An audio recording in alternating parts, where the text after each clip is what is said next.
Maryland is recognized for 5 minutes. Thank you, Mr. Chairman. Good afternoon, General. How are you? Very well, thank you. Good. I want to point out 3 things that you've said so far today because I want to emphasize these for the committee going forward. One was you said, we will not back down, we will not be intimidated. And the other thing you said, too, was the way to not interfere with an investigation is to not investigate the investigation.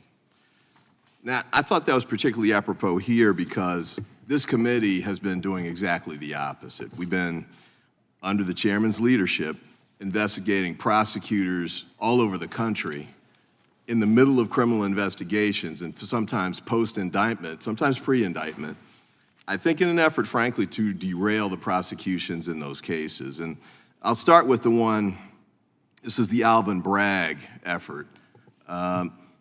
The chairman and 2 other committee chairs sent a letter, I think 2 actually, to DA Bragg. At the time he was still investigating former President Trump for potential prosecution. And then after he was indicted, they raised the issue again.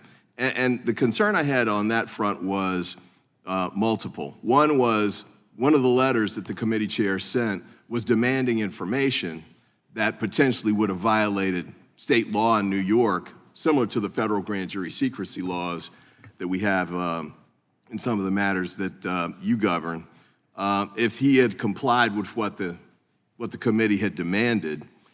But more importantly, I thought it was pretty clear-cut that it was an effort to undermine and derail DA Bragg's investigation. There was a similar version of that with DA Willis. I know there have been a lot of calls. Would the gentleman yield for just a second? Not at this point, although I'd be willing to make your letters a part of the record at the end of the...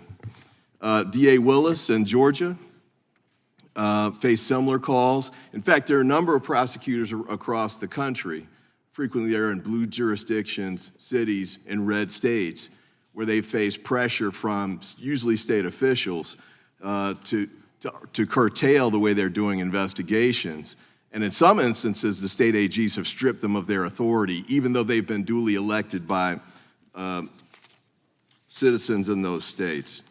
And then with respect to the Jack Smith investigations, at the beginning of the hearing, the chairman brought up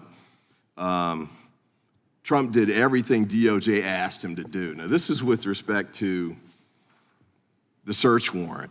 And I was appalled at what was said. Frankly, as the record bears out, both in the indictment and frequently in statements made by Mr. Trump himself, there were multiple efforts by the Department of Justice to reach out through the attorneys that represented Mr. Trump and have him comply and turn over documents.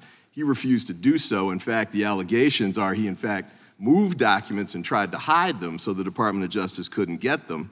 And that also led to the issue where Mr. Trump's lawyers ended up having to provide information and testimony about what had happened, which is highly unusual, but this scenario is highly unusual. And we know that's the case because former Vice President Pence and current President Biden had similar issues, but they complied with the request by the Department of Justice, turned over the documents, and so you didn't need a search warrant. But the news here is, I guess, if you don't comply with subpoenas from the Department of Justice, they will go get the information. They'll get a search warrant and go get it.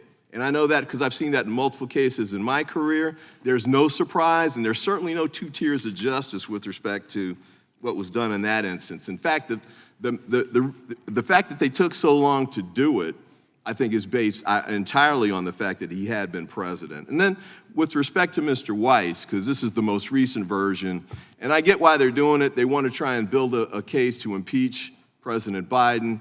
The Weiss angle seems to be one of the ways they're trying to do that. But as Congressman Buck said, everything the department did with respect to Mr. Weiss was correct, because if the Biden administration had removed him when it came into power, there would have been howls from the Republican side that you were derailing the investigation because Weiss was already on it, and if you brought in somebody new, they'd have to start over again. And in fact, the Senate Republicans, as you testified earlier, sought your assurances that you would let him continue going forward, and as you've testified today, you've done exactly that. So I want to be clear. I know the committee's talking about bringing Mr. Weiss into testimony. They brought all these other people in to testify who were part of an active investigation. But it is a horrible precedent to be bringing in prosecutors in the middle of an investigation that's about to go to trial, that's already been indicted. That's not the way this committee should be doing business. We should allow prosecutors to move forward. If we got questions after the fact, we can raise them, as you pointed out. Mr. Weiss is going to issue a report at the end. Let's let them do their jobs and stop politicizing these cases. With that, I yield back. Gentleman yields back.